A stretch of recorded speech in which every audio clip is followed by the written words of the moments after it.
এইবাৰ বহাগৰ বিহুত মই অভিনয় কৰিছিলোঁ। যেতিয়া মানুহজনীলে মালে ল'ৰা ছোৱালী হাললে বজাৰত কাপোৰ কিনি মোৰ পকেটত এটকাও নাবাছিল, তেতিয়া ঘৰত গৈ অভিনয় কৰিছিলোঁ সিহঁতৰ সন্মুখত। বজাৰত মোৰ পচন্দৰ জোখাৰে একোৱেই নাপালোঁ বুলি। হয় দে, ঠিকৈ কৈছোঁ। যেতিয়া ল'ৰাটোক লৈ বজাৰলৈ যাওঁ, হোটেলৰ দামী মিঠাইটোলৈ সি আঙুলিয়াই হাতখন টানি দেখুৱাই কয়, দেউতাও এই মিঠাইটো খাবলৈ বৰ মন গৈছে, কিনি দিবি। তেতিয়াই অভিনয় কৰোঁ। সেই মিঠাইটো বেয়া, খালে পেটৰ বেমাৰ হ'ব। কিমান মাৰ্ভেলাছ এক্টৰ আমি। হাতত ফুটা কৰি এটা নাথাকিব পাৰে, কিন্তু নিজৰ পোচাকযোৰ কিন্তু আমি চিকচিকীয়াকৈ পিন্ধোঁ। কাৰণ সমাজত এটা ষ্টেটাছৰ কথা আছে নহয়। যদি নিজৰ পোচাকযোগে চিকচিকীয়াকৈ নিপিন্ধোঁ, আনৰ কথাটো বাদেই দিছোঁ, নিজৰ বন্ধুকেইটাৰ ওচৰতে একো ষ্টেটাছ নাথাকে। সঁচাকৈ আমি একোজন দুৰ্দান্ত অভিনেতা। আচলতে আমিবোৰ মধ্যবিত্ত পৰিয়ালৰ মতা মানুহ।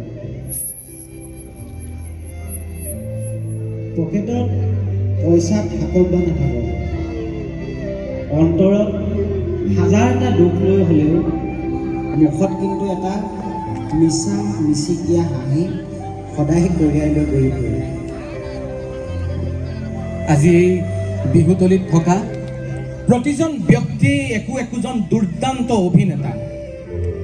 সেই চাউণ্ডৰ সৰু ভাইটিটোৰ পৰা আঁতৰত দোকানখনত তামোল বেচি থকা দাদাজনলৈকে আপোনালোক প্ৰত্যেকেই একোজন দুৰ্দান্ত মাৰ্ভেলাছ এক্টৰ, যিয়ে ঘৰৰ সকলোৰে সপোনবোৰ পূৰণ কৰিবলৈ নিজৰ প্ৰয়োজনবোৰত সদায় তাপলি মাৰিবলগীয়া হয়।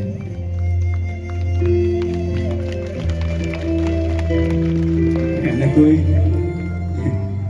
অভিনয় কৰি কৰি আমাৰ দৰে আপোনালোকৰ দৰে মাৰ্ভেলাছ এক্টৰবোৰো কেতিয়াবা ভাগৰি পৰোঁ।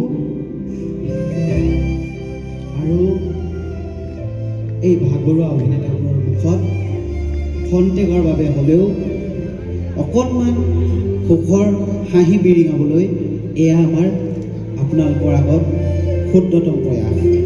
আজি এই মঞ্চৰ পৰাই আপোনালোকৰ মাজত থকা প্ৰতিগৰাকী অভিনেত্ৰী আইলৈ, প্ৰতিজন মাৰ্ভেলাছ অভিনেতা দেউতালৈ, প্ৰতিজন মাৰ্ভেলাছ এক্টৰলৈ আমি তিনিওজনে যাচিছোঁ আমাৰ সশ্ৰদ্ধ প্ৰণাম।